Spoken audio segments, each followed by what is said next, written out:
నమస్తే, నా పేరు Radha. Welcome to DY news. ముందుగా హెడ్లైన్స్. 20 వార్డులో బీజేపీ పార్టీ కమలం పువ్వుకే మీ ఓటు. 20 వార్డులో బీజేపీ గడప గడప ప్రచారం చేస్తూ ఒక్క అవకాశం ఇవ్వండి అనే బీజేపీ అభ్యర్థి స్వాతి అన్నారు. కాంగ్రెస్ ప్రభుత్వం 6 గ్యారంటీలు చెప్పి మోసం చేసిందని, అదే మాదిరిగా బీఆర్ఎస్ ప్రభుత్వం కూడా కుటుంబ పాలన చేసిందని అన్నారు. వికారాబాద్ మున్సిపాలిటీలో బీజేపీకి ఒక్క అవకాశం ఇస్తే సెంట్రల్ గవర్నమెంట్ నుంచి వచ్చే నిధులు ఎన్నెన్నో మేము తీసుకొస్తాము అని, మాకు ఈ ఒక్క అవకాశం ఇవ్వండి అని ప్రజలను గడప గడప తిరుగుతూ కమలం పువ్వు గుర్తుకు ఓటు వేయండి అని ప్రచారం నిర్వహించారు. భారతీయ జనతా పార్టీ అభ్యర్థిగా స్వాతి రంగంలోకి దిగినటువంటి విషయం మనందరికీ తెలిసిందే. స్వాతి అనేట ఆమె గ్రాడ్యుయేటు, చదువుకున్నటువంటి వ్యక్తి, స్వయంగా ఒక NGO నడిపినటువంటి వ్యక్తి. అంటే స్త్రీల పట్ల జరుగుతున్నటువంటి అన్యాయాలు కానీ, వాళ్ళకు ఉన్నటువంటి సమస్యలను తీర్చడంలో గతంలోనే మహిళా పోలీస్ స్టేషన్ విజిట్ చేయడం కానీ, కలెక్టర్ దగ్గరికి వెళ్ళడం కానీ, మిగతా సంబంధిత అధికారుల దగ్గరికి వెళ్ళి గతంలోనే అనేక మంది మహిళల యొక్క సమస్యలను పరిష్కరించినటువంటి వ్యక్తి స్వాతి గారు. అలాగే భారతీయ జనతా పార్టీ ఈరోజు వారిని ప్రోత్సహించి టికెట్ ఇవ్వడం జరిగింది. ఇక్కడ మనం చూసినట్లయితే ఈ రాజీవ్ గృహకల్ప మరియు అనంతగిరిపల్లి సంబంధించినటువంటి కాలనీ లోపల అస్తవ్యస్తమైనటువంటి రోడ్లు కానీ, డ్రైనేజ్ వ్యవస్థ కానీ, లేకుంటే పారిశుద్ధ్య కార్యక్రమాలు కానీ అస్తవ్యస్తంగా ఉన్నటువంటి మాట వాస్తవం. మరి వీటన్నిటినీ కూడా గాడిలో పెట్టాల్సినటువంటి అవసరం ఉంది. మరి మున్సిపాలిటీలో కానీ, కలెక్టరేట్లో కానీ, పోలీస్ స్టేషన్లో కానీ వెళ్ళగలిగినటువంటి శక్తి ఉన్నటువంటి ఒక మహిళా నాయకురాలు స్వాతి గారు ముందుకొచ్చారు.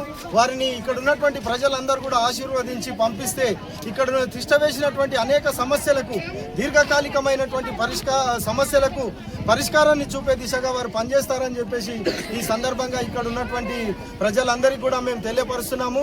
ఎందుకంటే ఇక్కడ గతంలో అనేక రకాలైనటువంటి పార్టీలకు మీరు ప్రాతినిధ్యం ఇచ్చారు.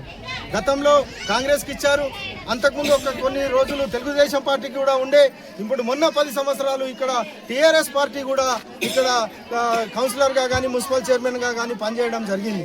మరి అనేక పార్టీలకు అవకాశం ఇచ్చారు. ఒక్కసారి భారతీయ జనతా పార్టీకి అవకాశం ఇవ్వాల్సిందిగా ఈ సందర్భంగా నేను ప్రజలకు కోరుకుంటున్నాను. వార్డు నుండి బీజేపీ నుండి పోటీ చేస్తున్నాను. మన బీజేపీ యూత్కి ఎక్కువగా ప్రిఫరెన్స్ ఇచ్చింది. మా గల్లీలో 20 వార్డులో రోడ్లు కానీ, మహిళలకు ఉపాధులు కానీ, మళ్ళీ క్లీనింగ్ కానీ ఇవన్నీ నేను నెరవేరుస్తానని అనుకుంటున్నాను. ఇంకొకటి పింఛన్లు, లేడీస్కి పింఛన్లు లేవు. ఇంకొకటి ఉమెన్, అవి అందరూ అన్ని దగ్గరకు పోయి చెప్పుకోలేరు. ఒక లేడీ ఉంటే లేడీ దగ్గరికి పోయి వాళ్ళు చెప్పుకోగలుగుతారు, ఉన్న మాట చెప్పగలుగుతారు, అడగగలుగుతారు, సాల్వ్ చేసుకోగలుగుతారు. ఒక లేడీ ఉంటే ఎంత మంచిగా ఉంటుందో ఒకసారి ఆలోచించాలి. మనము అన్ని బాయ్స్ దగ్గర చెప్పుకోలేం కదమ్మా. చెప్పగలుగుతామా? చెప్పలేం. ఒక ఉమెన్ ఉంటే చెప్పగలుగుతామా? చెప్పగలుగుతాం. అది కాకుండా నేను ముంగలుండి మీకు పోలీస్ స్టేషన్ కానీ, మన మున్సిపాలిటీ కానీ, MRO ఆఫీస్ కానీ ఏదైనా సరే ముంగలుండి నేను నిలబడి చేస్తా అని మీకు అందరికీ మాటిస్తున్నా. ఇంకొకటి, ఉమెన్స్ మీరందరూ ఏమున్నా నాకు ధైర్యంగా వచ్చి చెప్పొచ్చు. ఏ ప్రాబ్లం ఉన్నా, పర్సనల్ ప్రాబ్లం ఉన్నా కూడా మనం సాల్వ్ చేస్తాము. నేను ముంగలుండి మీకు నడిపిస్తా అని మాటిస్తున్నా. ఇంకోటి, లీగల్ ప్రాబ్లం ఎక్కువ ఉంది. నేను ఒక 3 బోర్లు వేపిస్తా అని కూడా హామీ ఇస్తున్నా. మన గృహకల్ప కానీ, అనంతగిరిపల్లి కానీ నేను ఒక 3 బోర్లు వేపిస్తా. ఇంకోటి, మీకు ఈ వీడియో నచ్చినట్లయితే లైక్ చేయండి, షేర్ చేయండి. ముందుగా కింద ఉన్న సబ్స్క్రైబ్ బటన్ పై క్లిక్ చేయండి. ఎల్లప్పుడూ అప్డేట్ సమాచారాన్ని పొందండి.